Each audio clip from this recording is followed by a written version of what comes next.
Las Vegas is not the same city you once knew. It honestly makes me so upset seeing that people are getting taken advantage of. It's such a constant thing that I can't ignore anymore, and I have to expose what's going on. In today's video, I'll expose some of the newest scams that the mainstream media doesn't really talk about, and I'll go over some of the old classic hustles you need to be aware of. For starters, you're often going to see people handing out cards, especially across the street from the Bellagio. These cards are advertising adult companionship. Be very careful because I've heard many stories that what's advertised on the card might not be what goes to your room. And parents, keep an eye out because your kids might pick these things up thinking they're harmless. Next, at the iconic Welcome to Las Vegas sign, you may encounter people that are going to be posing as professional photographers. They typically offer to take a photo for you, they ask you to use your phone, and they hold it hostage and demand a donation afterwards. Save yourself the trouble and just ask other tourists to take your photo instead. Next is the fake silent monks on the strip.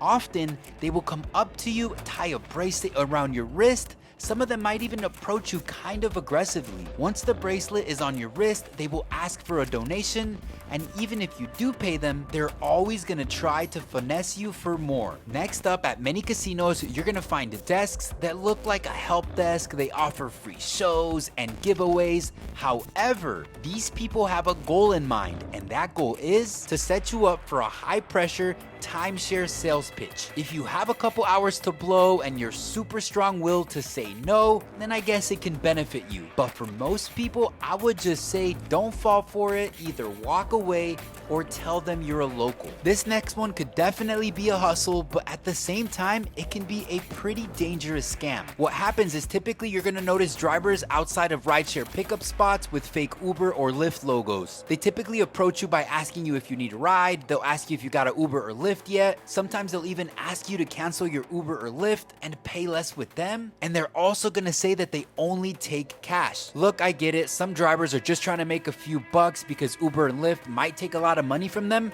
But the problem is you don't know if these drivers are actually licensed, insured, or even worse, what if it's a trap? Up next, you're gonna notice on pedestrian bridges or other busy areas, you're gonna run into a group of people gambling in what looks like a game with strangers. Ignore it, it's actually a scam where everyone is involved in it, tricking you into thinking you can win. Just avoid it at all costs. Next up, watch out for the street performers in costumes. They will approach you and offer you a free photo, but after you've taken it, they will demand a hefty donation, sometimes even guilt-tripping you into paying them $20 up to $100 per performer. Next up, be very careful with this next scam.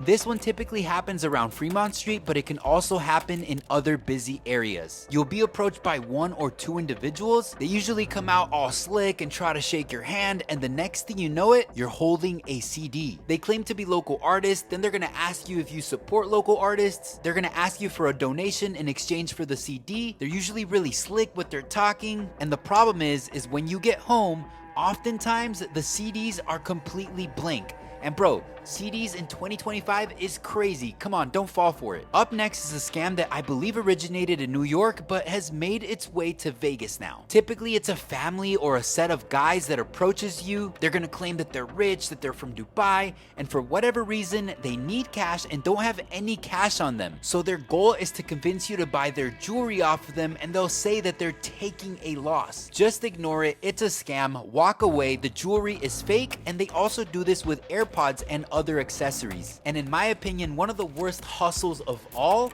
is the women dressed up in police costumes. My big problem with this is they come up to you and handcuff you, you take a photo with them, and then they demand a donation. But at that point, you're already handcuffed. I'm sure you can guess what happens next. They will not let you go. And even if they did let you go, things can get pretty ugly pretty quick as they tend to get aggressive. So if it was me, I would just ignore. Hope this video helps. That's it for today. If I missed anything, let me know down below, and see you on the next episode. Peace.